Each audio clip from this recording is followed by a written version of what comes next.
ത്വം മഹാബാഹോ, ഹേ മഹാബാഹോ, ത്വം നീ നൈവം ശോചിതുമർഹസി, ഇങ്ങനെ ദുഃഖിക്കാൻ അപ്പോഴും നിനക്ക് അവകാശമില്ല.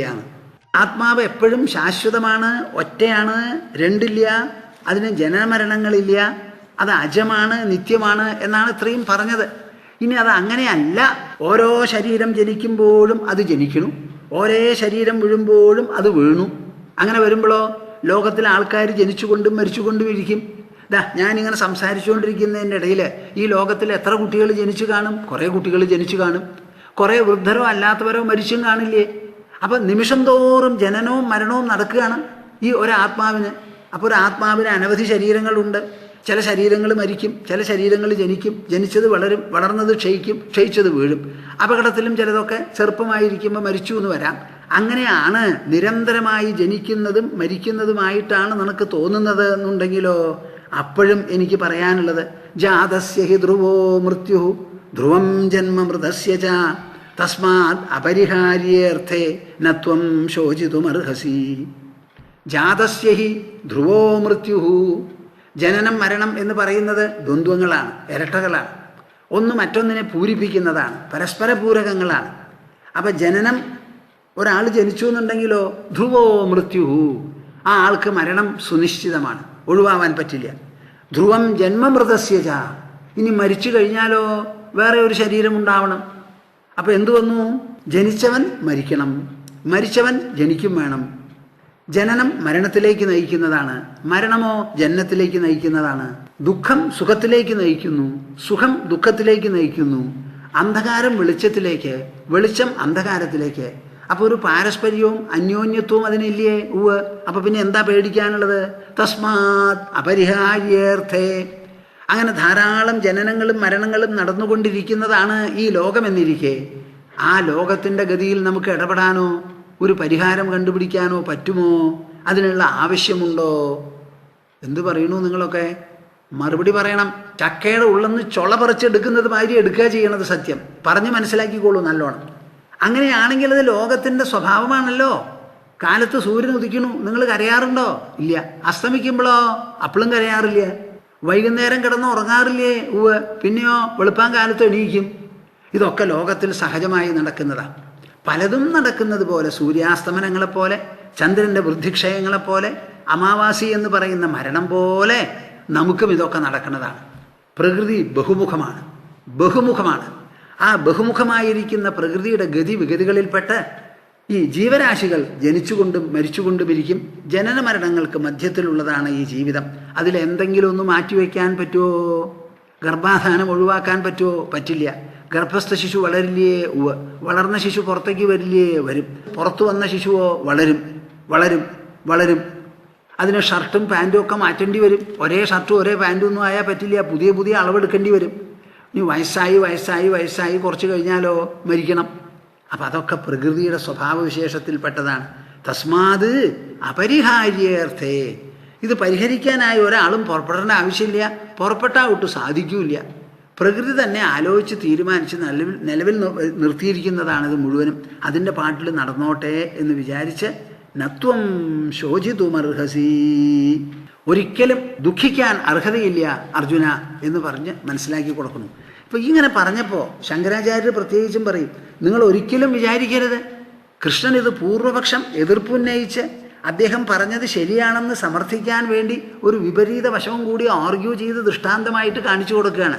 ഇത് കൃഷ്ണൻ്റെ അഭിപ്രായമോ ആത്മാ ജനിക്കണു എന്ന് പറയുന്നതിന് ഒരു അവകാശമോ അധികാരമോ ഇത് നൽകുന്നില്ല. അതുപോലെയാണ് ഭാഗവതത്തിലും അദ്ദേഹം പറയാൻ പോകുന്നത് ഇനി പറയുന്ന കാര്യങ്ങൾ. ഈ കൃഷ്ണനോട് ചോദിക്കുന്ന ചോദ്യത്തിന് കൃഷ്ണൻ മറുപടി പറയുന്ന സന്ദർഭത്തിൽ ബാക്കിയുള്ളവരുടെ അഭിപ്രായം ഉന്നയിക്കുന്ന ഒന്ന് രണ്ട് ഘട്ടങ്ങളുണ്ട്. പ്രത്യേകിച്ചും 18-ാം അധ്യായം തുടങ്ങുന്നത് ഭഗവത്ഗീതയിൽ അർജുനൻ്റെ ഒരു ചോദ്യത്തോടു കൂടിയാണ്. എന്താ ചോദ്യം? സന്യാസസ്യ മഹാബാഹോ തത്വമിച്ഛാമി വേദിതും ത്യാഗസ്യ ച ഹൃഷീകേശ പൃഥക്കേശിനിഷൂദന. 3-ാം അധ്യായം മുതൽക്ക് കൃഷ്ണൻ പറഞ്ഞു തുടങ്ങിയതാ സന്യാസം എന്ന്. മൈ സന്യസ്യ മത്പരഹ എന്നൊക്കെയാണ് അദ്ദേഹം പറയുന്നത്. അപ്പോൾ സന്യാസ ശബ്ദമാണ് ആദ്യമേ മുതൽക്ക് കൃഷ്ണൻ പറയണത്. ഗീത പഠിപ്പിക്കുന്നതും അതാ. പക്ഷേ എന്തിനെ സന്യസിക്കണം? ആരാണ് സന്യാസി? ഈ സന്യാസം എന്ന് പറയുന്ന നിഷ്ഠ അല്ലെങ്കിൽ അനുധാവനം ദേഹതലത്തിലോ ഇന്ദ്രിയ തലത്തിലോ ദ്രവ്യതലത്തിലോ അതോ മനസ്ഥലത്തിലോ ബുദ്ധിതലത്തിലോ ഈ കാര്യത്തിനെക്കുറിച്ച് ആരും ചിന്തിക്കാറുമില്ല, സംസാരിക്കാറുമില്ല. അപ്പം അർജുനൻ 17 അധ്യായം പറഞ്ഞത് മുഴുവൻ കേട്ടു. 18ാമത്തത് അവസാനത്തെയാണ്. അപ്പോൾ ഒരു ചോദ്യം ഉന്നയിച്ചിരിക്കുക. സന്യാസസ്യ മഹാബാഹോ തത്വമിച്ഛാമി വേദിതും. അങ്ങ് ആദ്യമേ മുതൽക്ക് പറഞ്ഞു ധരിപ്പിക്കുന്നതായ സന്യാസം എന്ന് പറയുന്ന പ്രത്യയ ശാസ്ത്രമുണ്ടല്ലോ, തത്വം. അതാ തത്വം എന്താണെന്നൊന്ന് പറഞ്ഞ് മനസ്സിലാക്കി തരൂ.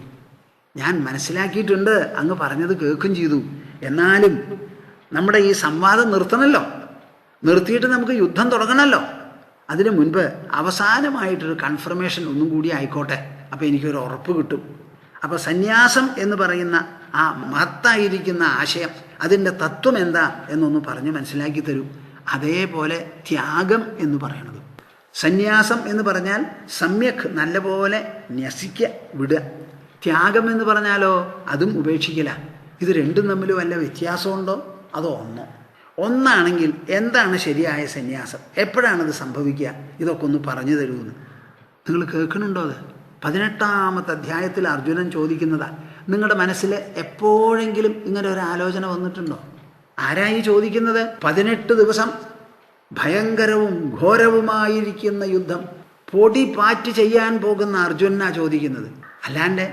അല്ലാണ്ട് ഇന്ദ്രപ്രസ്ഥവും ഹസ്തനപുരവും ഒക്കെ ഒഴിവാക്കി കാട്ടിലേക്ക് പോകാനുള്ള അർജുനനല്ല. കാട്ടിലേക്ക് പോയി അർജുനൻ. ആ സമയത്ത് സന്യാസത്തിനെ പറ്റി ഒന്നും ചോദിച്ചില്ല. വനവാസമൊക്കെ കഴിഞ്ഞു വന്ന് തനിക്ക് കിട്ടാനുള്ള രാജ്യം തരുന്നില്ല, കൊടുക്കണില്ല എന്ന് കണ്ടപ്പോൾ അതൊരു വലിയ തർക്കമായി, ഒരു വലിയ അക്രമമായി. ആ അക്രമത്തിന് അറുതി വരുത്തണം, എന്നാലേ ലോകത്തിന് നിലനിൽക്കാൻ പറ്റുള്ളൂ. കൃഷ്ണൻ എന്താ ചെയ്തേ? ഞാൻ യാദവംശത്തിന് മുഴുവനും വിട്ട് ലോകത്തിൽ നിന്ന് പോയി എന്നുണ്ടെങ്കിൽ സമുദ്രം കരകവിഞ്ഞൊഴുകി ലോകത്തെ മുഴുവൻ ഉപ്പുവെള്ളം കൊണ്ട് നശിപ്പിക്കുന്നത് പോലെ ഫലഭൂയിഷ്ഠത ഉണ്ടാവില്ല. ഇവിടെ ചെടികളും വൃക്ഷങ്ങളും പൂവും കായും ഒന്നും ഉണ്ടാവില്ല. എല്ലാ സ്ഥലത്തും ഉപ്പുരസമാവും മണ്ണിന്. ഉപ്പുമണ്ണിൽ എന്താ കൾട്ടിവേറ്റ് ചെയ്യാൻ പറ്റുക? ഒന്നും പറ്റില്ല. അങ്ങനെ ആയിത്തീരും യാദവംശം. അങ്ങനെ കരകവിഞ്ഞൊഴുകുന്ന ഒരു സമുദ്രമാകുമെന്ന് കണക്കാക്കി അവരെയും കൂടി നശിപ്പിച്ചിട്ടാണ് പോയത്. അപ്പോൾ ദുര്യോധനാദികളെ നശിപ്പിക്കണമെന്നുള്ള കാര്യത്തിൽ സംശയമുണ്ടോ? ഇല്ല, നശിപ്പിക്കണം. ആ നശിപ്പിക്കാൻ തയ്യാറായിട്ടുള്ള പോക്കാണ്. അപ്പോഴാണ് ഈ ചോദ്യം ചോദിക്കുന്നത്. എന്തിനെ പറ്റി? സന്യാസം എന്ന് പറയുന്ന ചോദ്യം അപ്പോഴാ. സന്യാസ ബുദ്ധിയോടുകൂടി വേണം അത് ചെയ്യാൻ. ഞാൻ ചെയ്യണു എന്നുള്ളൊരു അഹങ്കാരമോ എനിക്ക് വേണ്ടി എന്നുള്ളൊരു വിചാരമോ ഇതിൽ വലിയ ഒരു നാശമാണ് നടക്കാൻ പോണത് എന്നുള്ള ഭയമോ ഒന്നും ഉണ്ടാവാതെ മനസ്സ് മുക്തമായിരിക്കണം. അതാണ് നമുക്ക് ആവശ്യം. ആ ചോദ്യം. അപ്പം അതിനെന്ത് ചെയ്തു കൃഷ്ണൻ? ആദ്യമായിട്ട് ബാക്കിയുള്ളവരുടെ അഭിപ്രായം നിരത്തി വെച്ചു. എന്നിട്ടാണ് സ്വയം പറയാനുള്ളത് പറയുന്നത്. ബാക്കിയുള്ളവരുടെ അഭിപ്രായം നിരത്തി വയ്ക്കുമ്പോൾ പലതരത്തിലും ഇങ്ങനെയാണോ എന്നൊരു തോന്നൽ. എന്നിട്ട് അതല്ല, അതിനൊക്കെ മീതെ പവിത്രമായിട്ടുള്ള ഒരു നിലപാടുണ്ടെന്ന് പറയുമ്പോൾ ആ കമ്പാരിസൺ, ആ താരതമ്യത്വം പറയുന്നത് മനസ്സിലാക്കാൻ സഹായകമാകും. ഇവിടെ എന്താ പറഞ്ഞത്? കാമ്യാനാം കർമ്മണാം ന്യാസം സന്യാസം കവയോ വിദുഹു സർവകർമ്മ ഫലത്യാഗം പ്രാഹുസ്ത്യാഗം വിചക്ഷണാഹ. ആദ്യം പറയാണ്, ഈ ലോകത്തിന് ആലോചിക്കുന്നവരും കവികളുമായിട്ടുള്ളവർ പലരും ഉണ്ട്. കവി എന്നുള്ള വാക്കിന് എന്താ അർത്ഥം? ലോകത്തിലുള്ള ദൃശ്യങ്ങളെയും സംഭവങ്ങളെയും ഗതിവിഗതികളെയും എല്ലാം നോക്കിക്കണ്ട് സാധാരണ മനസ്സിൽ തട്ടാത്തതായ കാഴ്ചപ്പാട്, എന്നാലോ വളരെ വിശേഷപ്പെട്ടത്, സത്യമായിട്ടുള്ളത്, മനുഷ്യന് ഉത്കർഷം കൊടുക്കുന്നത് മനസ്സിന്, അങ്ങനെയുള്ളതായ പോയിന്റ് ഓഫ് വ്യൂ, അങ്ങനെയുള്ള വീക്ഷണം ആ സാധാരണ ദൃശ്യങ്ങളിൽ നിന്ന് കടഞ്ഞെടുത്ത് സാധാരണക്കാർക്ക് ഗ്രഹിക്കാൻ പറ്റിയ തരത്തിൽ കൊടുക്കുന്നതാണ് കവി, കവനം എന്നൊക്കെ പറയുന്നത്. കവിയുടെ മനസ്സ് അങ്ങനത്തതാണ്. അങ്ങനെ കൂലങ്കഷമായി ആലോചിക്കുന്ന മനുഷ്യർ പറയുന്നുണ്ട്, കാമ്യാനാം കർമ്മണാം ന്യാസം. ആഗ്രഹമുള്ള പ്രവൃത്തികളെ, ആഗ്രഹത്തോടു കൂടി ചെയ്യുന്ന പ്രവൃത്തികളെ മുഴുവനും ഉപേക്ഷിക്കുക, ആഗ്രഹമില്ലാത്ത പ്രവൃത്തികൾ ചെയ്യുക. ഇതാണ് പറയുന്നത്. സർവകർമ്മ ഫലത്യാഗം പ്രാഹുസ്ത്യാഗം വിചക്ഷണാ. ചെയ്യുന്ന പ്രവൃത്തി എന്തുണ്ടോ അത് കാമ്യം അകാമ്യം എന്നൊന്നും ആലോചിക്കേണ്ട. എല്ലാ കർമ്മങ്ങളുടെയും ഫലത്തെ മനസ്സുകൊണ്ട് ഉപേക്ഷിക്കുക. അതാണ് ത്യാഗം എന്ന് പറയുന്നത്. ത്യാജ്യം ദോഷപതിത്യേകേ കർമ്മ പ്രാഹുർം മനീഷിനഃ യജ്ഞദാന തപഃകർമ്മ ന ത്യാജ്യം ഇതി ചാപരേ. അപ്പോൾ 2 പോയിന്റ് ഓഫ് വ്യൂ ഇപ്പോൾ പറഞ്ഞു കഴിഞ്ഞു. ഇനി മൂന്നാമത്തത്, ത്യാജ്യം ദോഷപതിത്യേകേ കർമ്മ പ്രാഹുർ മനീഷിനഃ. മനീഷികൾ എന്ന് പറഞ്ഞാൽ തത്വമനനശീലന്മാർ. തത്വങ്ങളെക്കുറിച്ച് കൂലങ്കഷമായി, ഗാഠമായി, നിരന്തരമായി അനുധാവന രൂപത്തിൽ അങ്ങനെ ചിന്തിക്കുന്നവർ. അവരെന്തു പറയണു? ലോകത്തിലുള്ള പ്രവൃത്തികൾ മുഴുവനും ദോഷസമ്മിശ്രമാണ്. അതുകൊണ്ട് ഒരു പ്രവൃത്തിയും ചെയ്യാതെ ഇരിക്കലാണ്, എല്ലാം വിടണം എന്ന്. യജ്ഞദാന തപകർമ്മ നത്യാജ്യമിതി ചാപരേ. ഇത് കേട്ട് ബാക്കിയുള്ളവരത് സമ്മതിക്കുന്നുണ്ടോ? ഇല്ല. അവരുടെ അഭിപ്രായം ഒന്നുണ്ട്. എന്താ അഭിപ്രായം? യജ്ഞം, ദാനം, തപസ് എന്ന് പറയുന്ന പുണ്യകർമ്മങ്ങളുണ്ടല്ലോ, അതൊരിക്കലും ഇടരുത്. എല്ലാം ഉപേക്ഷിക്കണം എന്ന് നിങ്ങൾ പറഞ്ഞോളൂ. പക്ഷെ ആ ലിസ്റ്റിൽ നിന്ന് 3 ഒഴിവാക്കണം. ഏതാ 3? യജ്ഞം, ദാനം, തപസ്.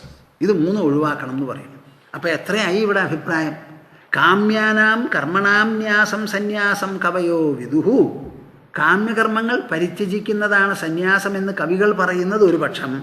സർവകർമ്മഫലം അത് മുഴുവനും ഉപേക്ഷിക്കണം എന്ന് പറയുന്ന സർവകർമ്മഫലത്യാഗം ത്യാഗം അതൊന്ന്.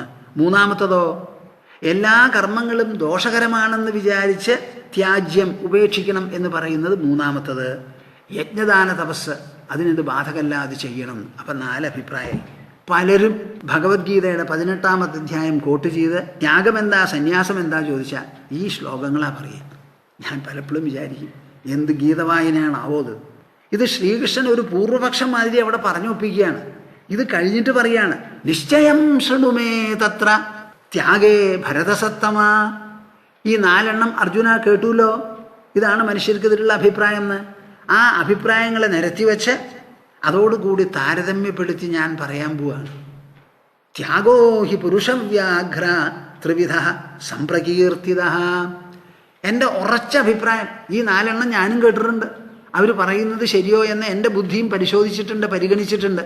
എന്നിട്ട് എനിക്ക് തോന്നുന്നത് എന്താ? ഏതാ? ത്യാഗോ ഹി പുരുഷവ്യാഘ്ര ത്രിവിധ സംപ്രകീർത്തിത. ത്യാഗം എന്നുള്ള കാര്യത്തിൽ സുനിശ്ചിതമായിട്ടുള്ള അഭിപ്രായം എനിക്ക് പറയാനുള്ളത് ഇതാണ്. എന്ത് ത്യാഗമായാലും എന്ത് സന്യാസമായാലും 3 തരത്തിലാണ്. ഏതാ ഈ 3 തരം? കൃഷ്ണൻ്റെ ആ 3 ഗുണങ്ങളുണ്ടല്ലോ. ഈ ഭഗവത്ഗീത മുഴുവനും ത്രിഗുണശാസ്ത്ര, സത്വം, രജസ്, തമസ് എന്ന് പറയുന്ന 3 എണ്ണങ്ങളുടെ കോലാഹലമാണ് ഈ ലോകം മുഴുവനും. അതിൽ ആ താമസത്യാഗം, രാജസത്യാഗം, സാത്വികത്യാഗം എന്ന് പറയുന്ന 3 ത്യാഗങ്ങളുണ്ട്. ആ സാത്വിക ത്യാഗം മാത്രമേ നമുക്ക് നടപ്പിലാക്കാൻ പറ്റുള്ളൂ. അതാണ് ഉത്തമം. അത് മനസ്സിലും ബുദ്ധിയിലും മാത്രം ആശ്രയിച്ചിരിക്കുന്നതാണ്. എന്നിട്ട് അദ്ദേഹം പറയുന്നു യജ്ഞദാന തപകർമ്മ നത്യാജ്യം കാര്യമേവതത് യജ്ഞോദാനം തപശ്ചൈവ പാവനാനി മനീഷിനാം. യജ്ഞം, ദാനം, തപസ് എന്ന് പറയുന്ന പുണ്യകർമ്മങ്ങൾ ഒരിക്കലും കൈവെടിയരുത്. ആ കർമ്മങ്ങളിലൂടെ മാത്രമേ മനീഷികൾക്ക് എന്തെങ്കിലും ഒരു ഉന്നമനമുണ്ടാവുള്ളൂ. പക്ഷെ ആ കർമ്മങ്ങൾ ചെയ്യുന്ന സമയത്ത് എങ്ങനെ ചെയ്യണം? ഏതാന്യപിതു കർമാണി സംഗം ത്യക്ത്വാ ഫലാനി ച കർത്തവ്യാനീതി മേ പാർത്ഥ നിശ്ചിതം മതമുത്തമം. പവിത്ര കർമ്മമാണ് യജ്ഞം. അതുകൊണ്ട് അത് എങ്ങനെയും ചെയ്യാം എന്നർത്ഥമില്ല. പവിത്രമായ കർമ്മം പവിത്രതയോടുകൂടി വേണം ചെയ്യാൻ. എന്താണ് പവിത്രത? സംഗം ത്യക്ത്വാ ഫലാനി ച.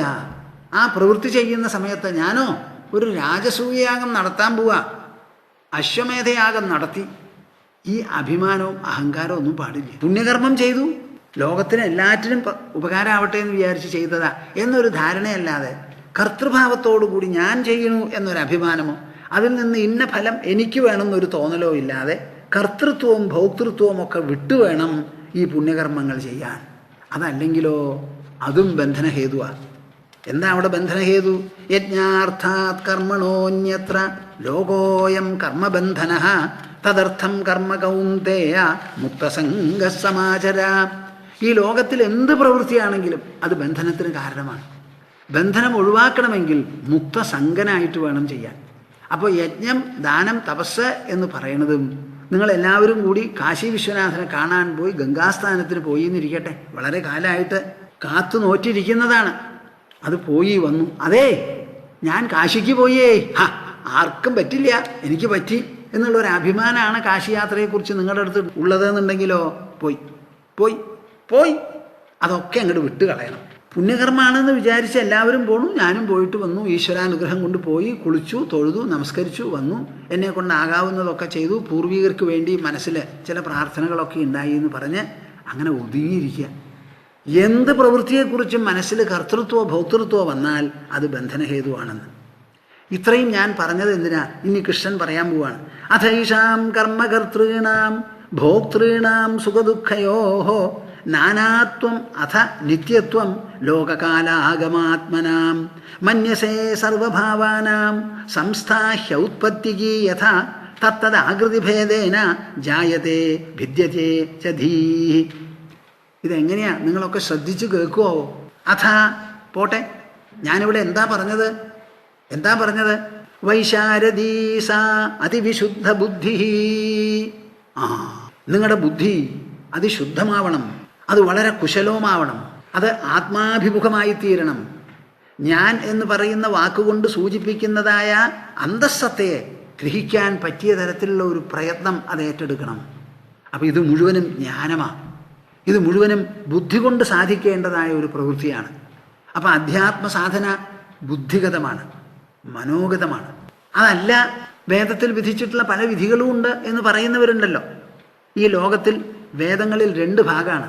ഒന്ന് കർമ്മകാന്ഡം, പിന്നെ ഒന്നോ ജ്ഞാനകാന്ഡം. ഈ ഭാഗവതം മുഴുവൻ ജ്ഞാനകാന്ഡം വിവരിക്കുന്നതാണ്. നിങ്ങളിത് മനസ്സിലാക്കുമോ?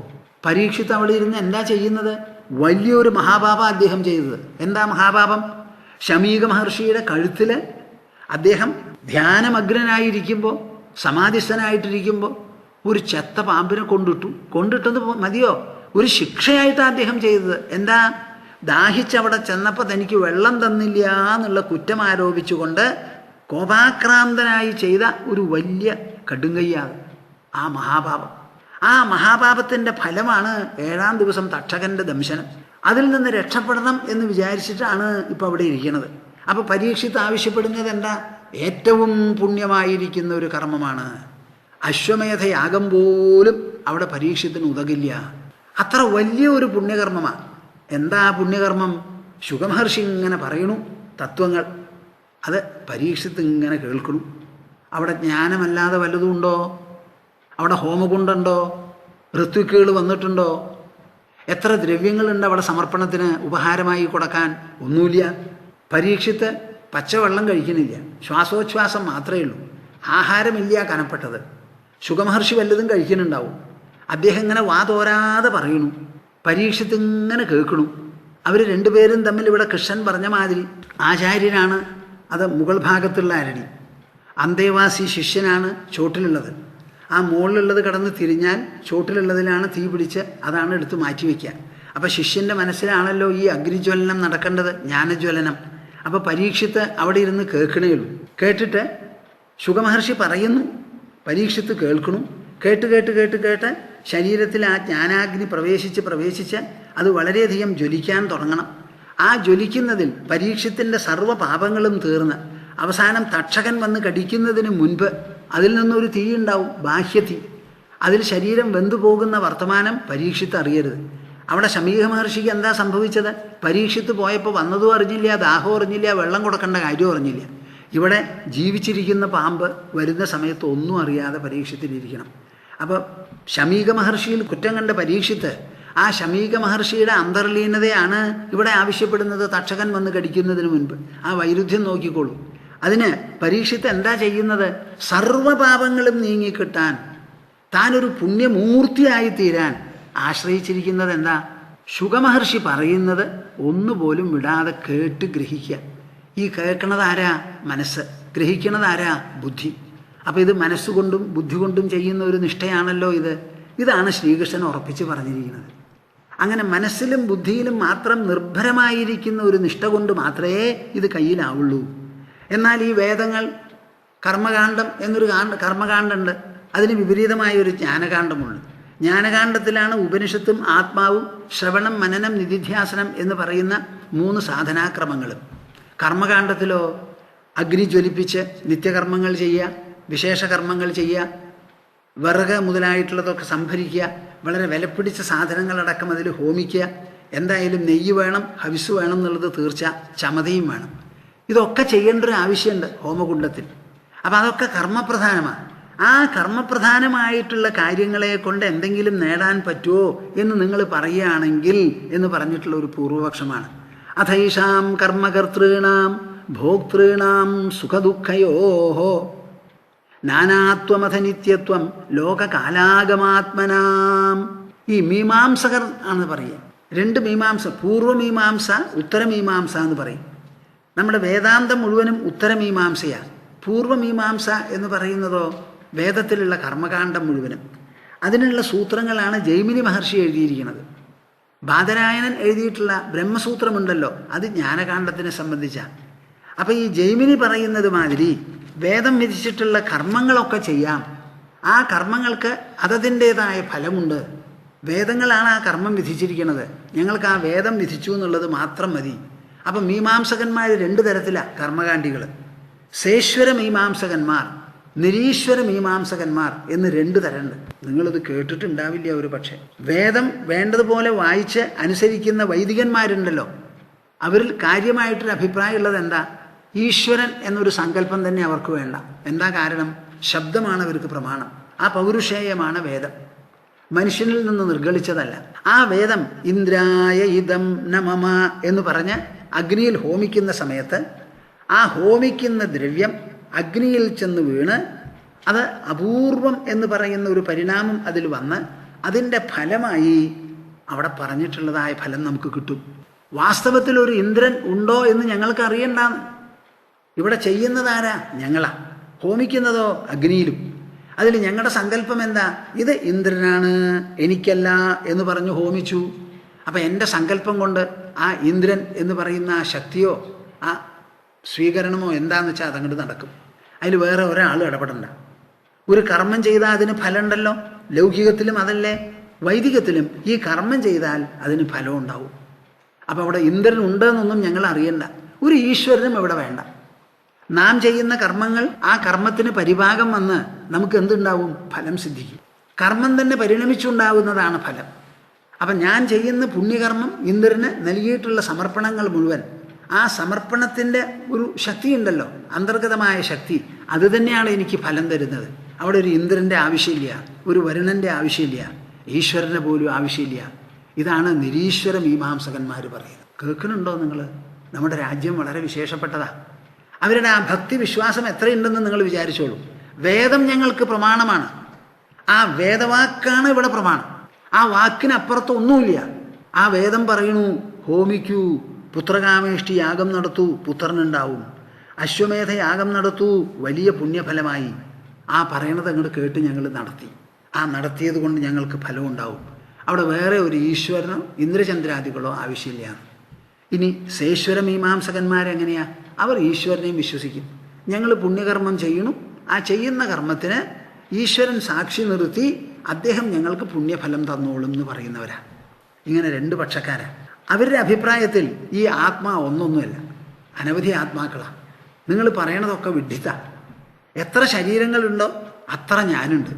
അതുകൊണ്ടാണല്ലോ എല്ലാവരും ഞാൻ ഞാൻ ഞാൻ എന്ന് പറയണത്. 1000 ആൾ കൂടി ഞാൻ പറഞ്ഞാൽ ആ ഞാൻ എങ്ങനെയാ ഒന്നാവുക? എല്ലാവരും വേറെ വേറെ നാവുകൊണ്ടാണ് പറയുന്നത്. അപ്പോൾ എത്ര ശരീരമുണ്ടോ അത്ര ഞാനുണ്ട്. അവരൊക്കെ അനുഭവിക്കുന്നവരാ. ഈ ലോകത്തിൽ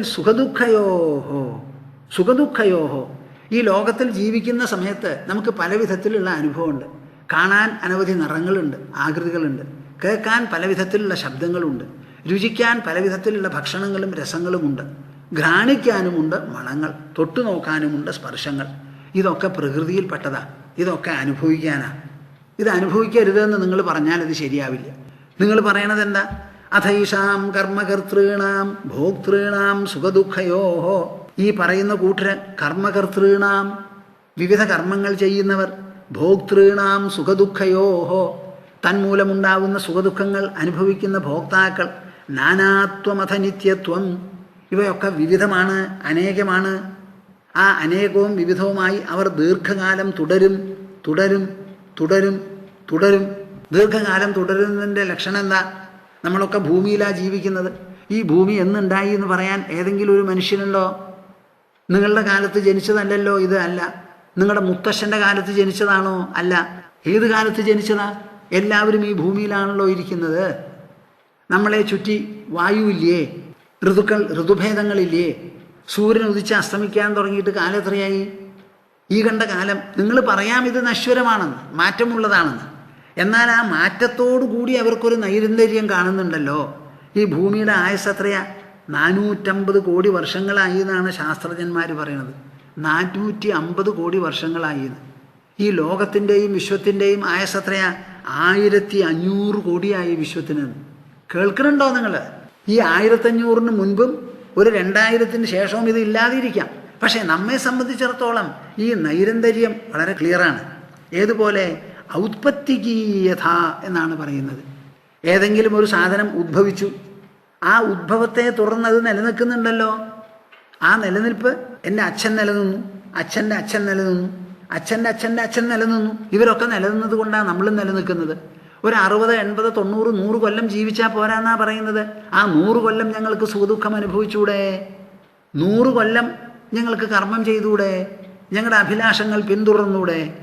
അങ്ങനെ അനവധി ആണ് ഈ ലോകത്തിൽ ജീവന്മാർ. ആ ജീവന്മാർ കുറേ കാലം നിലനിൽക്കും. ഇതിനെല്ലാം സാധ്യമാക്കുന്നത് എന്താ? ലോകകാല ആഗമാത്മനാം. കാലം എന്നൊന്നുണ്ട്, സമയം. ആ സമയമാണ് ഇത് മുഴുവൻ വരുത്തി തീർക്കുന്നത്. അത് മറ്റന്നാളോ 4-ാം നാളോ നിൽക്കാൻ പോകുന്നില്ല. മിനിഞ്ഞാന്നോ അതിന് തലേന്നാളോ തുടങ്ങിയതുമല്ല. അങ്ങനെ ദീർഘകാലികമായിരിക്കുന്ന ഒരു പ്രയാണമാണ് ഇവിടെ കാണുന്നത്. അതിൽപ്പെട്ടതാണ് ഈ ലോകം, അതിൽപ്പെട്ടതാണ് ഈ ഭൂമി, അതിൽപ്പെട്ടതാണ് മാനവരാശി, അതിൽപ്പെട്ടതാണ് താൻ. ഇങ്ങനെ എല്ലാം ഉണ്ട്. മന്യസേ സർവഭാവാനാം സംസ്ഥ.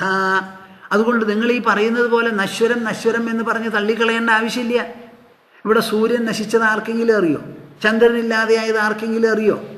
അവരൊക്കെ ഉണ്ടല്ലോ. അങ്ങനെ വളരെ കാലം നിലനിൽക്കുന്നതാണ്. തത്തത ആകൃതിഭേദേന ജായതേ ഭിദ്യതേ ച ധീഹി. ഇനി നിങ്ങൾ പറയുന്ന ഒരു ജ്ഞാനം, ആത്മജ്ഞാനം, ഇത് ആർക്കാ? ഇത് ബുദ്ധിക്കാ. ആ ബുദ്ധി എങ്ങനെയാ? ഓരോന്നിനെ കാണുമ്പോഴും ആ ബുദ്ധി അതായിത്തീരുക. ഒരു പശുവിനെ കണ്ടാൽ നിങ്ങളുടെ ബുദ്ധി എന്തായി? പശുവായി. ഒരു കുതിരയെ കണ്ടാലോ കുതിരയായി. ഒരു ആനയെ കണ്ടാലോ ആനയായി. അപ്പം നിങ്ങളുടെ ബുദ്ധിക്ക് എന്താ സ്ഥൈര്യം? അത് പശുവിനെ കാണുമ്പോൾ പശുവായി, ആനയെ കാണുമ്പോൾ ആനയായി, പുലിയെ കാണുമ്പോൾ പുലിയായി. അതിനെന്താ നിരന്തരം നിരന്തരം എന്ന് പറയാൻ അവിടെ എന്താ ഉള്ളത്? തത്തത് ആകൃതി ഭേദേന. ഓരോന്നിനെയും കാണുമ്പോൾ അതിൻ്റെ ആകൃതിക്കനുസരിച്ച് ജായതേ ഭിദ്യതേ ച ധീഹി. ആ ബുദ്ധിക്കൊരു ആവിർഭാവം വരികയാണ്.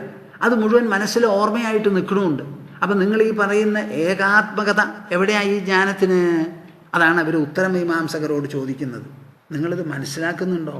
മന്യസേ സർവഭാവാനാം സംസ്ഥാ ഹ്യൗത്പത്തികി യഥാ തത്തത് ആകൃതിഭേദേന ജായതേ ഭിദ്യതേ ച ധീഹി. ഇവിടെ നിരവധി ജീവജാലങ്ങളുണ്ട്, അനവധി കർമ്മങ്ങളുണ്ട്, അവയ്ക്കെല്ലാമുള്ള ഫലങ്ങളുമുണ്ട്. ഭോഗവസ്തുക്കളെല്ലാം വളരെ കാലമായി നിലനിൽക്കുന്നതാണ്. ഭൂമിയുടെ വയസ്സ് പറഞ്ഞതുപോലെ ഇനി 450 കോടിയിൽ ഇപ്പോൾ എത്രയായി? 450 ഇനി എത്ര ഉണ്ടാവും പറയാൻ പറ്റില്ല. ഒരു 100 കോടി ആയിക്കോട്ടെ, എന്നാലും അത് കുറവാണോ? കുറവല്ല. ഈ പറയുന്നത് ഈ ലോകം എന്ന് പറയുന്നത് ഇന്നൊരു തരം, നാളെ വേറെ ഒരു തരം ആവാൻ പോണില്ല. എന്ന കഥാചിത് അനീദൃശം ജഗത്. ഒരിക്കലും ഈ ലോകം ഇങ്ങനെ അല്ലാതെ ആയിട്ടില്ല. നമ്മുടെ ഇന്ദ്രിയങ്ങൾ 5ആണ്, കർമ്മേന്ദ്രിയങ്ങൾ 5ആണ്. ഈ 10 ഇന്ദ്രിയങ്ങൾക്ക് ആദ്യത്തെ മനുഷ്യരാശി ഉണ്ടായപ്പോൾ അന്നും ഇന്നുമായിട്ട് ഒരു മാറ്റവും ഇല്ല. അപ്പം നിങ്ങൾ എന്താ എപ്പോൾ നോക്കിയാലും ഇത് മാറ്റം മാറ്റം എന്ന് പറയുന്നത്? എന്ത് മാറ്റം അവിടെ വന്നിരിക്കുന്നത്? ഇതാണ് അവരുടെ വാശി. അങ്ങനെ പറയുകയാണെങ്കിൽ പോലും കേൾക്കുന്നുണ്ടോ നിങ്ങൾ? അങ്ങനെയാണ് വാദിക്കണത് എന്നുണ്ടെങ്കിലും ഏവമപ്യംഗ സർവേഷാം ദേഹിനാം ദേഹയോഗതഃ കാലാവയവതഃ സന്ധി ഭാവാ ജന്മാദയോ അസകൃത്. ഇങ്ങനെ പൂർവപക്ഷം പറഞ്ഞിട്ട് കൃഷ്ണൻ അതിനെ ഖണ്ഡിച്ചുകൊണ്ട് യുക്തിപൂർവം ചൂണ്ടിക്കാണിക്കുകയാണ് അടുത്ത ഭാഗം. ഏവമപ്യംഗ സർവേഷാം ദേഹിനാം ദേഹയോഗതഃ കാലാവയവതഃ സന്ധി ഭാവാ ജന്മാദയോ അസകൃത്. അങ്ങനെ ആണെങ്കിൽ പോലും സർവേഷാം ദേഹിനാം ദേഹയോഗതഃ, എല്ലാ ദേഹികൾക്കും ദേഹമുണ്ടായി എന്നുള്ള കാരണത്താൽ കാല അവയവതഃ സന്ധി, കാലത്തിൻ്റെ അളവ് പ്രമാണമാക്കി. എന്തൊക്കെയാ കാലത്തിൻ്റെ അളവ്? വളരെ ദീർഘമാണ്. നമ്മെ സംബന്ധിച്ചിടത്തോളം തുടങ്ങണത് എവിടുന്ന? ഭൂമി ഒന്ന് വട്ടം തിരിയാൻ തുടങ്ങുക. മുമ്പ് ഞാൻ പറഞ്ഞിട്ടുള്ളത് പോലെ 24 മണിക്കൂറാക്കിയതിന് 1 മണിക്കൂറിന് 60 മിനിറ്റാക്കി. 60 മിനിറ്റിനെ പിന്നെ ചുരുക്കി 1 മിനിറ്റ് 60 സെക്കൻഡാക്കി. ഇപ്പോൾ സെക്കൻഡിനെയും ചുരുക്കി ചുരുക്കി കൊണ്ടുപോവാം. നമ്മുടെ ഒരു കണക്കുണ്ട്. എന്താ സമയത്തിൻ്റെ ഏറ്റവും ചുരുങ്ങിയ അളവ് എന്താണെന്നറിയോ നിങ്ങൾക്ക്? ഉണങ്ങിയ ഇല, വാഴയില പോലെയുള്ള ഇല, അതിലും കനം കുറഞ്ഞത്. അതൊരു 10-100 ഇല എടുത്ത് അടക്കി വയ്ക്കുക. അടക്കി വെച്ചിട്ട് മൂർച്ചയുള്ള ഒരു സൂചി കൊണ്ട് എന്നൊരു കുത്തുക. ആ കുത്തുന്ന സമയത്ത് ഒരിലയിൽ നിന്ന് മറ്റൊരിലയിലേക്ക് പോകാൻ എത്ര സമയമെടുക്കുമോ അതായിരുന്നു നമ്മുടെ കണക്കിൻ്റെ ഏറ്റവും സൂക്ഷ്മമായിട്ടുള്ള അളവ്. ഈ കാലത്തിൻ്റെ അളവ് മുഴുവൻ നമുക്ക് കിട്ടുന്നത് എവിടുന്ന? ഭൂമിയിൽ നിന്നാണ്. സ്വന്തം അച്ചുതണ്ടിൽ തിരിയാൻ അതിനൊരു സമയം, ഭൂമിയുടെ ചുറ്റും തിരിയാൻ വേറൊരു സമയം, അതിൻ്റെ പെരുക്കങ്ങളാണ് പിന്നെയുള്ളതൊക്കെ. അങ്ങനെ കാലത്തിൻ്റെ അവയവത്തിൽ ഒരു ശ്വാസമെടുക്കാൻ എത്ര സമയം വേണം, പുറത്തുവിടാൻ എത്ര സമയം വേണം, ഒരു ഹാർട്ട് അടിക്കാൻ എത്ര സമയം വേണം, ഇതൊക്കെ കാലത്തിൻ്റെ അവയവങ്ങളിൽ നടക്കുന്നതാണ്. അത് മുഴുവനും എപ്പോഴും അസകൃത് ഉണ്ടാവണം. ഇങ്ങനെയാണ് വിചാരിക്കുന്നത് എന്നുണ്ടെങ്കിലും, കേട്ടോ നിങ്ങൾ, അങ്ങനെയാണെങ്കിലും അത്രാപി കർമ്മണാം കർത്തുഃ അസ്വാതന്ത്ര്യം ച ലക്ഷ്യതേ ഭോക്തുശ്ച ദുഃഖസുഖയോ കോന്വർത്ഥോ വിവശം ഭജേത്. ഈ യുക്തി നിങ്ങൾ ശരിക്കും ഉൾക്കൊള്ളുമോ? അതോ ഇതൊക്കെ ആവശ്യമില്ല എന്ന് പറഞ്ഞ് തള്ളുമോ? ശാസ്ത്രത്തിന് അങ്ങനെ തള്ളാൻ പറ്റില്ല കേട്ടോ. ഭാഗവതം ഒരു ശാസ്ത്രമാണ്. പരീക്ഷിത്താണിത് കേൾക്കുന്നത്, ഓർമ്മ വെച്ചോളൂ. പരീക്ഷിത്താണിത് കേൾക്കുന്നത്, പറഞ്ഞു കൊടുക്കുന്നത് ശുഗമഹർഷി. ഇവിടെയോ ദ്വാരകയിൽ കൃഷ്ണൻ പറഞ്ഞു കൊടുക്കുകയാണ് തൻ്റെ പ്രിയപ്പെട്ട ഭക്തൻ ഉദ്ധവനോട്. ആ ഉദ്ധവൻ്റെ ഒരു അംശമെങ്കിലും എൻ്റെ പ്രേക്ഷകരിൽ വേണം. ഉദ്ധവൻ, സ്വാമി ഇതൊക്കെ ബുദ്ധിമുട്ടായിരിക്കുന്നു, അതുകൊണ്ട് ഈ ഭാഗം പറയണ്ട എന്ന് പറഞ്ഞോ? പറഞ്ഞില്ല. പിന്നെ നിങ്ങളാ പറയാൻ പോണേ? ഇതിൻ്റെ പിന്നാലെ വരേ പറ്റുള്ളൂ. നിങ്ങളുടെ ബുദ്ധിയും മനസ്സുമൊക്കെ അങ്ങോട്ട് വികസിച്ചോട്ടെ, സൂക്ഷ്മമായിക്കോട്ടെ. എന്തിനാ ശ്രീമദ് ഭാഗവതം? എന്താ? സദ്യോ ഹൃദ്യ അവരുദ്ധ്യതേത്ര ശുശ്രൂഷുഭിസ്തക്ഷണാത്. ഈ ശ്രീമദ് ഭാഗവതം വേണ്ടതുപോലെ സശ്രദ്ധം കേൾക്കുകയാണെങ്കിൽ ആ കേൾക്കുന്നവരുടെ മനസ്സിൽ ശ്രീഹരിയെ പിടിച്ച് അവരോധിക്കാമെന്ന്. അപ്പം നിങ്ങളുടെ മനസ്സിൽ ശ്രീഹരിയെ അവരോധിക്കണമെങ്കിൽ ആ മനസ്സിന് വേണ്ടത്ര എന്തു വേണം? പരിശുദ്ധി വേണം. പിന്നെയോ വിശാലതയും വേണം. ഹരി എന്ന് പറയുന്നത് ഒരു മൊട്ടക്കൂസൊന്നുമല്ല. ഹരി എന്ന് പറഞ്ഞാൽ സർവവ്യാപകമായിരിക്കുന്ന ഒരു സത്താവിശേഷ, എല്ലാ ദിക്കിലും പരിലസിക്കുന്ന അനന്തമായ ഒരു പ്രകാശമാണ്. ആ പ്രകാശത്തിന് നിങ്ങളുടെ ഹൃദയത്തിൽ നിർത്തണമെങ്കിൽ നിങ്ങൾക്കും വേണം അത്ര വലിപ്പം മനസ്സുകൊണ്ട്. ആ വലിപ്പം എങ്ങനെ ഉണ്ടാവും? ഇതുകൊണ്ടേ ഉണ്ടാവുള്ളൂ.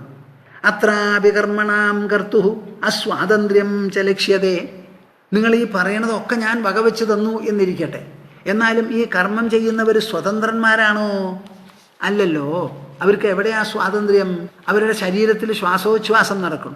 ആ ശ്വാസത്തിനും നിശ്വാസത്തിനും വിധേയരാണവർ. അവർക്ക് വിശപ്പുണ്ട്, ദാഹമുണ്ട്, അതിന് വിധേയരാണവർ. അവർക്കുണ്ടായിരിക്കുന്ന കുട്ടികളോട് ആശാപാശമുണ്ട്, അതും വിടാൻ പറ്റില്ല. ഇന്ദ്രിയങ്ങളും ഇന്ദ്രിയ പദാർത്ഥങ്ങളും കൂടി സമ്പർക്കം നടന്നാലോ സുഖദുഃഖങ്ങൾ ഉണ്ടാവും. ആ സുഖദുഃഖങ്ങൾക്ക് വിധേയരാണവർ. അപ്പോൾ ഈ ലോകത്തിൽ സ്വതന്ത്രരായിട്ടാണോ ജീവിക്കുന്നത്, അടിമയായിട്ടാണോ ജീവിക്കുന്നത്? ഭൂമിയിൽ നിന്ന് ആർക്കെങ്കിലും മേപ്പെട്ട് പോകാൻ പറ്റുമോ? പറ്റില്ല. ഭൂമിയുടെ ആകർഷണ ശക്തിക്ക് വിധേയരാണ് നമ്മൾ. അതുമാതിരി നമ്മൾ വായു, ജീവവായുവിന് വിധേയരാണ്, വെള്ളത്തിന് വിധേയരാണ്, ഭക്ഷണം പോഷകാംശത്തിന് വിധേയരാണ്. അപ്പോൾ ഒരു അസ്വാതന്ത്ര്യം നമുക്കുണ്ടല്ലോ. വിചാരിച്ചത് മുഴുവൻ ഇവിടെ ചെയ്യാൻ പറ്റുമോ? പറ്റില്ല. അസ്വാതന്ത്ര്യം ച ലക്ഷ്യതേ. അവർ ഇച്ഛിക്കുന്ന കർമ്മങ്ങൾ ചെയ്യുന്നവർക്കും ഈ പ്രകൃതിജമായിരിക്കുന്ന ഒരു അസ്വാതന്ത്ര്യം ഉണ്ട്. ഭോക്തുശ്ച സുഖദുഃഖയോഹോ. സുഖദുഃഖങ്ങൾ അനുഭവിക്കുന്നതിൽ അവർക്ക് ഒരു വിരാമവുമില്ല. അങ്ങനെ വരുമ്പോൾ കോന്വർത്ഥോ വിവശം ഭജേത്. നിങ്ങളിത് കേൾക്കുന്നുണ്ടോ എൻ്റെ പ്രേക്ഷകരെ? അപ്പം അടിമയായി ഇരിക്കുന്ന ഒരാളെ ഇവിടെ എന്താണ് ആശ്രയിക്കുക? ആ മനുഷ്യന് എന്ത് മാനോ സത്കാരോ ആണോ കിട്ടുക? ആരെങ്കിലും നമ്മളെ വന്ന് ആശ്രയിക്കാൻ പോകുന്നുണ്ടെങ്കിൽ അതൊരു നല്ല മനുഷ്യനാണെങ്കിലല്ലേ. ഒന്നിനും കൊള്ളാത്തൊരു ഊച്ചാളിയുടെ അടുക്കലേക്ക് ആരാ വരിക? ആരും വരില്ലല്ലോ. പ്രേതം പോലും വരില്ലല്ലോ. ഭോക്തുശ്ച ദുഃഖസുഖയോഹോ കോന്വർത്ഥോ വിവശം ഭജേത്. ഒരു അടിമയുടെ അടുത്ത് എന്ത് സുഖമാണ് വരിക? വരില്ലല്ലോ. അടിമയ്ക്ക് സുഖമുണ്ടോ? സുഖമില്ല. നിലയ്ക്കാത്ത ജന്മകർമ്മ പരമ്പര. ജനിച്ചു, അന്നു മുതൽക്ക് വളർന്നിട്ട് കർമ്മം ചെയ്യാൻ പുറപ്പെട്ടു, അതിൻ്റെ ഫലം കിട്ടി, എന്നിട്ട് ശരീരം വീണു, രണ്ടാമതും വന്നു. എന്നിട്ടിപ്പോൾ എന്താ ഉണ്ടാവുന്നത്? ഇതിൻ്റെ ഗതിയൊന്നും മാറ്റിമറിക്കാൻ നമുക്ക് സാധിക്കില്ല. അടിമയാണ് നമ്മൾ. ന ദേഹിനാം സുഖം കഞ്ചിത് വിദ്യതേ വിദുഷാമപി തഥാച ദുഃഖം മൂഢാനാം വൃഥാ അഹങ്കരണം പരം. ആ കൃഷ്ണൻ എങ്ങനെയാ അത് പറഞ്ഞ് സമർത്ഥിക്കുന്നതെന്ന് നിങ്ങൾ ശ്രദ്ധിക്കുന്നുണ്ടോ? പരമഭക്തൻ ഉദ്ധവനോടാണ്. എപ്പോഴൊക്കെ നിങ്ങൾക്ക് കേൾക്കുന്നത് മനസ്സിലാക്കാൻ വിഷമം തോന്നുന്നുവോ അപ്പോഴൊക്കെ ഉദ്ധവനെയും കൃഷ്ണനെയും മനസ്സിലേക്ക് കൊണ്ടുവന്നോളൂ. കൂട്ടത്തിൽ വേണമെങ്കിൽ സ്വാമിജിയെ കൊണ്ടുവന്നോളൂ. അല്ലാണ്ട് ഇത് മനസ്സിലാവില്ല. ന ദേഹിനാം സുഖം കിഞ്ചിത് വിദ്യതേ വിദുഷാമപി. ഇവർ പറയുന്ന ഈ സുഖം ഇടതടവില്ലാതെ കിട്ടുന്നുണ്ടോ? വിദ്യതേ വിദുഷാമപി. അറിവുള്ളവർക്ക് പോലും ഇവിടെ സുഖം കിട്ടുന്നുണ്ടോ? കിട്ടുന്നില്ല എന്നുള്ളതിന് വേണ്ട പ്രമാണമുണ്ട്. അതുമാതിരി തഥാച ദുഃഖം മൂഢാനാം വൃഥാ അഹങ്കരണം പരം. വിദ്വാൻമാർ അനവധി പേർ സുഖമില്ലാത്തവരുണ്ട്, ധാരാളം പഠിപ്പുണ്ട്. ആ പഠിപ്പുള്ളവർക്ക് ചിലപ്പോൾ എന്തെങ്കിലും എഴുതാനോ പഠിപ്പിക്കാനോ പുറപ്പെട്ടാൽ അതിന് ആൾക്കാരെ കിട്ടില്ല. എഴുതിയാൽ പബ്ലിഷ് ചെയ്യാനുള്ള പബ്ലിഷേഴ്സിന് കിട്ടില്ല. പടുദാരിദ്ര്യമാണ് പലർക്കും. ഇനി മൂഢന്മാർ എനിക്കൊന്നും അറിയില്ല എന്ന് പറഞ്ഞു, പരമസുഖമായിട്ട് അവർക്ക് ജീവിക്കാൻ പറ്റുന്നുണ്ടോ? അവർക്കും ഉണ്ട് ദുഃഖം. അപ്പം എവിടെയാണ് നിങ്ങൾ ഈ പറയുന്ന സ്വാതന്ത്ര്യം? അടിമത്വം തന്നെയല്ലേ? ന ദേഹിനാം സുഖം കിഞ്ചിത് വിദ്യതേ വിദുഷാമപി തഥാച ദുഃഖം മൂഢാനാം വൃഥാഹങ്കരണം പരം. അപ്പം വിദ്വാൻമാർക്ക് സുഖമില്ലാത്തതുപോലെ മൂഢന്മാർക്ക് ദുഃഖമില്ലായ്മയും കാണാനില്ല. രണ്ടുപേരും ഇതിന് വിധേയാണ്. അപ്പം അറിവ് കൊണ്ട് പഠിപ്പുള്ളവർക്ക് നല്ല വേദവിത്താണ്, ചതുർവേദിയാണ്, ത്രിവേദിയാണ്, ദ്വിവേദിയാണ്, ഏകവേദിയാണ്, 4 വേദവും അറിയുന്നവനാണ്. ആ ആൾക്ക് സുഖമില്ലേ? ഇവിടെ ദുഃഖമില്ലേ? തീരെ മൂഢനായാലോ എന്നാലും ഉണ്ട് അയാൾക്ക് ദുഃഖം. അത് ഒഴിവാക്കാൻ സാധിക്കില്ല. എന്താ കാരണം? ഭഗവത്ഗീതയിൽ കൃഷ്ണൻ പറയുന്നുണ്ട്, മാത്രാസ്പർശാസ്തു കൗന്ദേയ ശീതോഷ്ണ സുഖദുഃഖദാഹ ആഗമാപായിനഃ അനിത്യാഹ താൻ തിദിക്ഷസ്വ ഭാരത. എന്താ കൃഷ്ണൻ അവിടെ പറഞ്ഞത്? ആദ്യമായി പറഞ്ഞു ആത്മാ മരണമില്ലാത്തതാണ്, അതുകൊണ്ട് മരണം എന്നൊരു വിചാരമോ ഭയമോ അർജുന നിനക്കുണ്ടാവരുത്. പിന്നെ പറയുകയാണ്, ജീവിതദശ എന്ന് പറയുന്നത് ഇന്ദ്രിയങ്ങളും ഇന്ദ്രിയ വസ്തുക്കളും ലോകവസ്തുക്കളും തമ്മിലുള്ള നിരന്തര സമ്പർക്കമാണ്. ആ സമ്പർക്കം എങ്ങനെയാണ്? അഗ്നിക്ക് ജ്വലനം എന്നൊരു സ്വഭാവമുള്ളതുപോലെ ഈ സമ്പർക്കം ശീതവും ഉഷ്ണവും പോലെയുള്ള സുഖദുഃഖങ്ങൾ ജനിപ്പിക്കുന്നതാണ്. അപ്പോൾ സുഖദുഃഖങ്ങൾ ഉണ്ടാവാൻ വേണ്ടി പരിശ്രമിക്കേണ്ട, അത് ഇല്ലാതെയാക്കി തീർക്കാനും പരിശ്രമിച്ചിട്ട് കാര്യമില്ല. അതിനോടുള്ള ആറ്റിറ്റ്യൂഡ് എന്താ ശരി? താൻ തിദിക്ഷസ്വ ഭാരത, അവയോടൊരു സമദൃഷ്ടിയോടുകൂടി സഹനശക്തി വളർത്തുകയാണ്. അപ്പോൾ സുഖദുഃഖങ്ങളിൽ നിന്ന് ഒഴിവാക്കാൻ ആർക്കെങ്കിലും പറ്റുമോ? അപ്പോൾ ഈ വേദകർമ്മങ്ങളെല്ലാം ചെയ്തതുകൊണ്ട് ഞങ്ങൾ സുഖിയാണെന്ന് നിങ്ങൾ പറഞ്ഞാൽ പറ്റുമോ? പറ്റില്ല. വേദകർമ്മങ്ങൾ ഒന്നും ചെയ്തില്ലെങ്കിലും നിങ്ങൾക്ക് സുഖം കിട്ടും, ദുഃഖം ഒഴിവാക്കാനും പറ്റില്ല. ഇനി ഒരു കർമ്മവും ചെയ്യാത്തവൻ അവനെപ്പോഴും സ്ഥിരമായിട്ടുള്ള സുഖം കിട്ടുന്നുണ്ടോ? ഇല്ല. അപ്പോൾ സുഖദുഃഖങ്ങൾ മാറി മാറി വരുന്നത് നമ്മുടെ പ്രയത്നം കൊണ്ടോ അഭിലാഷം കൊണ്ടോ അല്ല. അത് പ്രകൃതിയുടെ സംവിധാനത്തിൽ അനിവാര്യമായി അനിഷേധ്യമായി വരുന്നതാണ്. ഇത് നല്ല പോലെ മനസ്സിലാക്കണം. അപ്പോൾ പിന്നെ എന്താ അവിടെ പ്രത്യേകത പറയാനുള്ളത്? ഒരു സുഭാഷിതം പറയാറുണ്ട്. എന്താ? ഗജഭുജംഗ വിഹംഗമബന്ധനം രവിശശാങ്കതനോർഗ്രഹ പീഡനം മതിമതാം ച വിലോക്യ ദരിദ്രതാം വിധിരഹോ ബലവാനിധി മേ മതി. ഒരു കവി എഴുതിയതാ അത്.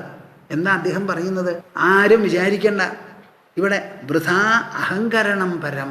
അഹങ്കരിക്കേണ്ട ആരും. ഞാൻ വേദകർമ്മങ്ങൾ ചെയ്തവനാണ്, ചെവിയിൽ കുണ്ടലങ്ങളുണ്ട്, കഴുത്തിൽ രുദ്രാക്ഷമാലിയുണ്ട്, ഞാൻ വലിയ അപൂർവനായിരിക്കുന്ന ഒരു മഹാത്മാവാണ്. ഇങ്ങനെയുള്ള അഹങ്കാരത്തിനൊന്നും അർത്ഥമില്ല. ഗജഭുജംഗ വിഹംഗമബന്ധനം. ആന കൊമ്പനാണ്, എത്രയാ ഉയരം? അതിൻ്റെ വാലുകൊണ്ടൊരു തട്ട് തട്ടിയാൽ മനുഷ്യൻ 10 കുട്ടികരണം മറിയും. അങ്ങനെയൊക്കെ ആയാലും ഈ ആനയെ കുഴിയിൽ ചാടിച്ച് പിടിച്ച് പീരാനെ സെറ്റാനെ എന്നും പറഞ്ഞ് ഒരു കാരക്കോലും കയ്യിൽ വെച്ചുകൊണ്ട് ആനക്കാരൻ മെരുക്കിയെടുക്കുന്നുണ്ടോ? ചങ്ങലയിൽ കെട്ടിയിട്ടുണ്ടോ? ആ ചങ്ങലയിൽ നിന്ന് അഴിഞ്ഞു പോകാൻ ആനയ്ക്ക് പറ്റുമോ? പറ്റില്ല. ആരെയായി പിടിച്ച് കെട്ടിയിരിക്കണത്? കൊമ്പനാന, കരിവരൻ. കെട്ടിയതാരാ? 6 അടി പൊക്കമുള്ള ഒരു ചുള്ളിക്കോലായിട്ടുള്ളൊരു മനുഷ്യൻ. ഈ ആനയ്ക്ക് ഈ ബന്ധനം എങ്ങനെ വന്നു? ഭുജംഗം. ചീറ്റിക്കടിക്കുന്ന സർപ്പങ്ങളുണ്ട്, ആ സർപ്പങ്ങളെയും പിടിച്ച് കൂട്ടിലാക്കി മെരുക്കുന്നവരുണ്ട്, പാമ്പാട്ടികളും മറ്റുമായിട്ട്. ഗജഭുജംഗ വിഹംഗമബന്ധനം.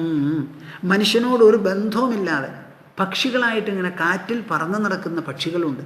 തത്തയായാലും ബാക്കിയുള്ള പക്ഷികളായാലും അതിനെ കൂട്ടിൽ പിടിച്ചിടുന്നു.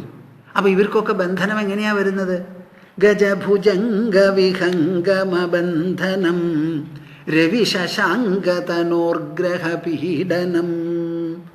ഇനി സൂര്യൻ എവിടെയാ ഉദിക്കുന്നത്? ആകാശത്തിൽ. എത്ര ദൂരെയാ? ലക്ഷോപലക്ഷം കിലോമീറ്റർ ദൂരെയാ. ചന്ദ്രനോ അതുപോലെയാ. രണ്ടും പ്രകാശഗോളങ്ങളാണ്. ഈ സൂര്യചന്ദ്രപ്രകാശങ്ങളെ മറയ്ക്കാനുള്ള രാഹുവും കേതുവും അവിടെയുണ്ട്. അവർക്ക് എന്തിനാ ഈ ബന്ധനം വരണത്? ഗ്രഹപീഠ വരേണ്ട ആവശ്യം എന്താ? മിന്നിത്തിളങ്ങുന്ന സൂര്യൻ, മിന്നിത്തിളങ്ങുന്ന ചന്ദ്രൻ, അതിൽ സൂര്യൻ്റെ രശ്മിയിൽ ചെന്നാൽ എല്ലാം കരിഞ്ഞു പോവും. എന്നാൽ ഒരു കരിവാളിപ്പ് മേർക്കാണ്, കരിവാളിപ്പ് സൂര്യനെ ഏൽപ്പിക്കത്തക്ക വിധത്തിൽ ഒരു ഗ്രഹപീഠ വരുന്നുണ്ട്. അതെങ്ങനെയാ? ഗ്രഹണം അടിക്കടി വരുന്നുണ്ടല്ലോ, അല്ലെങ്കിൽ ഇൻ്റർമിറ്റൻ്റ് ആയിട്ട്. രവിശശാങ്കതനോർഗ്രഹ പീഡനം. അവരുടെ ശരീരത്തിന് ഗ്രഹപീഡനം എങ്ങനെയോ മതിമതാം ച വിലോക്യ ദരിദ്രതാം. വളരെ ബുദ്ധിമാന്മാരായിട്ടുള്ളവർ, ശാസ്ത്രോചിതമായി വിദ്യ പഠിച്ചു, അത് കണക്ക് ഭൂമിശാസ്ത്രമോ എന്തോ ആവട്ടെ, ധാരാളം പഠിച്ച് ബുദ്ധിമാന്മാർ, അവർ ചിലപ്പോൾ കുടിക്കാൻ കഞ്ഞിയില്ലാതെ വട്ടം തിരിയുന്നവരുണ്ട്. വിദ്യയെ ലോകത്തിലെ എല്ലാവരും ആരാധിക്കുന്നവരാണ്. എന്തെങ്കിലും ഒരു സാധനം പണത്തിന് മീതി ഉണ്ടെന്നുണ്ടെങ്കിൽ അത് പഠിപ്പാണ്. പഠിപ്പിനാണ് ഇവിടെ എപ്പോഴും വില കൂടുതൽ, ധനത്തിന് അതിനേൽ താഴെയുള്ളൂ. ഞാൻ എപ്പോഴും പറയാറുണ്ട്, ഒരു സ്വർണ്ണ ത്ലാസിൽ വിദ്യ, ആത്മജ്ഞാനം എന്ന് പറയുന്ന വിദ്യ ഒരു ഭാഗത്ത് വെച്ചു, ഉള്ള ധനം മുഴുവനും സ്വർണ്ണക്കട്ടികളും വെച്ചാൽ നമ്മുടെ ദൃഷ്ടിയിൽ വിദ്യയ്ക്ക് ഭാരം കൂടുതൽ, തൂങ്ങണത് അതാണ് നമ്മുടെ പ്രത്യേകത. മതിമതാം ച വിലോക്യ ദരിദ്രതാം.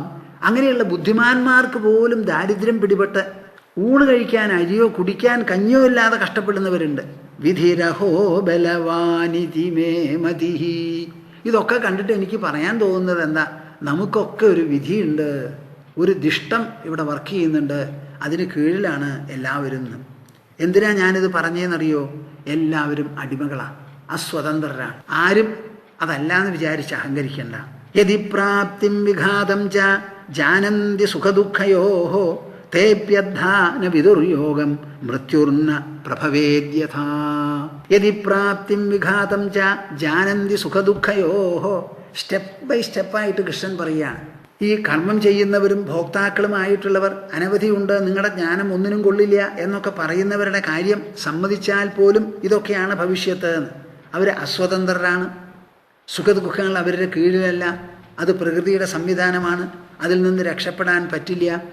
ഇതുമാതിരിയുള്ള ഒരു യതി പ്രാപ്തിം വിഘാതം ച ജാനന്തി സുഖദുഃഖയോ. സുഖം ദുഃഖം ഇത് ഉണ്ടാക്കാനും ഇല്ലാതെ ഇരിക്കാനും അഡ്ജസ്റ്റ് ചെയ്യാനും ഉള്ള സംഗതി സൂത്രം ഞങ്ങൾക്കറിയാം എന്നൊരാൾ പറയുകയാണെങ്കിൽ തന്നെ, എന്ന് വെച്ചാൽ സാധിക്കുന്നല്ല അതിനർത്ഥം കേട്ടോ. അതിനാണ് ഞാൻ ഭഗവത്ഗീതയിൽ നിന്നൊക്കെ ഉദ്ധരിച്ച് പറഞ്ഞു തന്നത്. അത് ശരിയാണെന്നല്ല, അങ്ങനെയാണെന്ന് സമ്മതിക്കുകയാണെങ്കിൽ പോലും തേപ്യദ്ധാന വിദുർയോഗം മൃത്യുർന പ്രഭവേദ്യഥാ. ശ്രദ്ധിക്കുന്നുണ്ടോ എല്ലാവരും? ചെറുപ്പക്കാർ പ്രത്യേകിച്ചും ശ്രദ്ധിക്കേണ്ട ഭാഗമാണിത്. ഞങ്ങൾക്ക് സുഖദുഃഖങ്ങളെയൊക്കെ ആവശ്യത്തിനനുസരിച്ച് കൊണ്ടുവരാതിരിക്കാം. ചൂടധികം ഉണ്ടെങ്കിൽ എയർ കണ്ടീഷൻ ചെയ്യും, തണുപ്പ് അധികം ഉണ്ടെങ്കിൽ സെൻട്രൽ ഹീറ്റിംഗ് നടത്തും. ഞങ്ങൾ പോകുന്നിടത്തൊക്കെ എയർ കണ്ടീഷണറും കൊണ്ടു ചെല്ലും. ജീവവായു പോയെങ്കിൽ സിലിണ്ടർ കൊണ്ടുവയ്ക്കും. ഇങ്ങനെയൊക്കെ പറഞ്ഞിരിക്കുന്നവരുണ്ടല്ലോ, സമ്മതിച്ചു. അങ്ങനെയാണെങ്കിലും തേപ്യദ്ധാന വിദുർയോഗം, എന്നാലും അവർക്ക് എന്തെങ്കിലും യോഗമോ സാധനയോ അറിയാമോ? മൃത്യുർന പ്രഭവേദ്യഥാ, മരണമില്ലാതെ ഇരിക്കാൻ. വാസ്തവത്തിൽ ഈ ലോകത്തിൽ ജനിക്കുക എന്ന് പറഞ്ഞാൽ എന്താ അർത്ഥം? ഒരേ ദിവസം ചെല്ലുന്തോറും ജനനത്തീയതിയിൽ നിന്ന് നാം അകന്നു പോരുള്ളൂ, മരണസമയത്തിലേക്ക് അടുത്തുകൊണ്ടാണ് പോണത്. അപ്പോൾ ജനിക്കുക എന്ന് പറഞ്ഞാൽ മരിക്കാൻ തയ്യാറാവുക എന്ന അർത്ഥം. മരണമില്ലാത്ത ഒരൊറ്റ ആൾ ഇഹലോകത്തിൽ ജനിച്ചിട്ടില്ല. ജനിച്ചവരൊക്കെ മരിക്കാൻ പോകുന്നവരാണ്. ആ മരണത്തിൽ നിന്ന് രക്ഷപ്പെടാൻ അവർക്ക് സാധിക്കുമോ? നിങ്ങൾ തന്നെ പറയും. മരണത്തിൽ നിന്ന് രക്ഷപ്പെടാൻ ആർക്കെങ്കിലും സാധിക്കുമോ? സുഖദുഃഖങ്ങളെ ഞങ്ങൾ നിയന്ത്രിച്ചോളാം, ദുഃഖമില്ലാതെ ഇരുന്നോളാം, സുഖമനുഭവിച്ചിരുന്നോളാം എന്ന് പറഞ്ഞാൽ പോലും മരണത്തിൽ നിന്ന് രക്ഷപ്പെടാൻ പറ്റുമോ? പറ്റില്ല. എന്നിട്ട് കൃഷ്ണൻ പറയണതാ, എത്ര മനസ്സിൽ തട്ടുന്ന കാര്യം അവിടെ പറയണത്. കോന്വർത്ഥ സുഖയത്യേനം കാമോവാ മൃത്യുരന്തികേ. നമ്മൾ വാസ്തവത്തിൽ മരണത്തിൻ്റെ അടുത്തല്ലേ. ഒരേ ദിവസം കഴിയുമ്പോഴും ജനനത്തിൽ നിന്ന് അകന്നും മരണത്തിനോട് അടുത്തുമാണ് പോകുന്നത്. അപ്പം നമ്മെ പിന്തുടരുന്നതാണ് മരണം, അല്ലെങ്കിൽ നമ്മളെ മുൻതുടരുന്നതാണ് മരണം.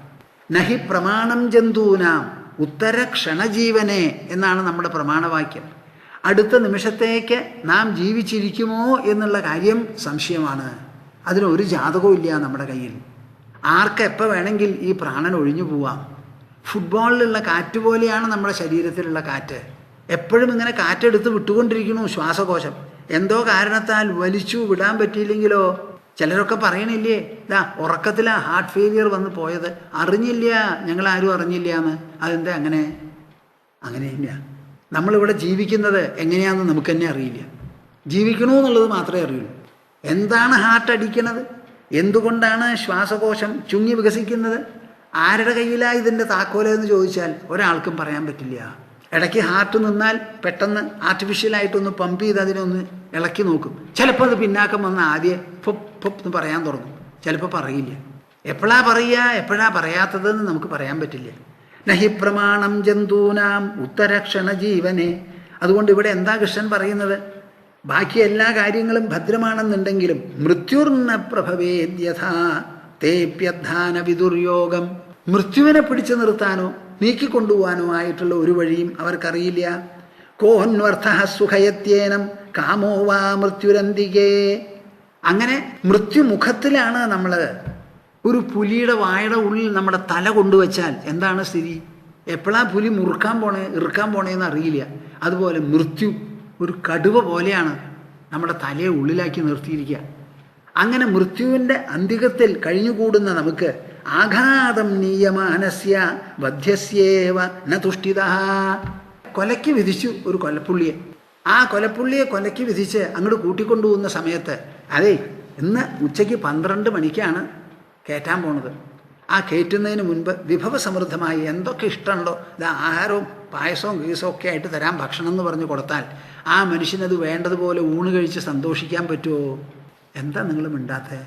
നമ്മുടെ ജീവിതത്തിൻ്റെ കാര്യം അവിടെ പറയണത്, കൊലപ്പുള്ളിയുടെ കാര്യമല്ല. കൊലപ്പുള്ളിയെ ഇവിടെ ഉദാഹരിക്കുകയാണ്. നിങ്ങളെ വിധിച്ചു കഴിഞ്ഞു എന്ത് കൊല്ലാൻ.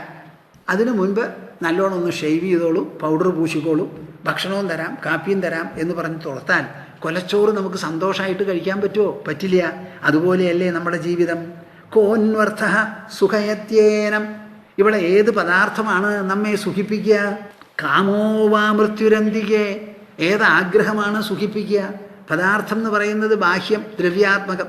ഉള്ളിലുള്ളതോ ആഗ്രഹം. ഏത് ആഗ്രഹമാണ് നമ്മെ സുഖിപ്പിക്കുക? ആഘാതം നീയമാനസ്യ. ആഘാതം നീയമാനസ്യ വധ്യസ്യേവ ന തുഷ്ടിത. വധിക്കാൻ വേണ്ടി തൂക്കുമരത്തിൻ്റെ അടുത്ത് കൊണ്ടുപോകുന്ന ഒരാൾക്ക് ഏതെങ്കിലും ഒന്ന് തുഷ്ടി നൽകുമോ? തുഷ്ടിത, ഒരിക്കലും തുഷ്ടി നൽകില്ല. അപ്പോൾ ഇവിടെ കുട്ടികളുണ്ടെങ്കിൽ എന്താ?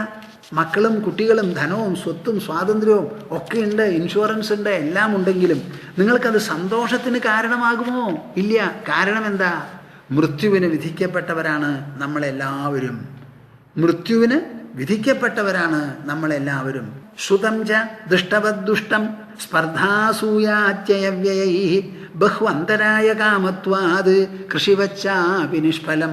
കൃഷ്ണൻ നടത്തുന്ന ചർച്ച നിങ്ങൾ വേണ്ടതുപോലെ ഗ്രഹിക്കുന്നുണ്ടോ പ്രേക്ഷകരെ? ഞാനിവിടെ ചർച്ച ചെയ്യുന്നത് എല്ലാവരും മൃത്യുമുഖത്തിലാണെന്നാണ്. അത് കേൾക്കുമ്പോൾ നിങ്ങൾ പേടിക്കല്ല വേണ്ടത്. ഒരു വസ്തുത വെളിപ്പെടുത്തുമ്പോൾ ആ വെളിപ്പെടുത്തൽ കൊണ്ട് നിങ്ങൾക്കുണ്ടാവേണ്ടത് വിജ്ഞാനവും ആ വിജ്ഞാനം രചിക്കേണ്ടത് ആത്മബലവുമാണ്. സത്യം കേൾക്കുന്ന സമയത്ത് ഒരിക്കലും നമുക്ക് ഭയം പാടില്ല. സത്യം മാത്രമേ നമ്മളെ ധൈര്യപ്പെടുത്താനുള്ളതുള്ളൂ. അസത്യമൊക്കെ നമ്മളെ ദുർബലപ്പെടുത്തുന്നതാണ്.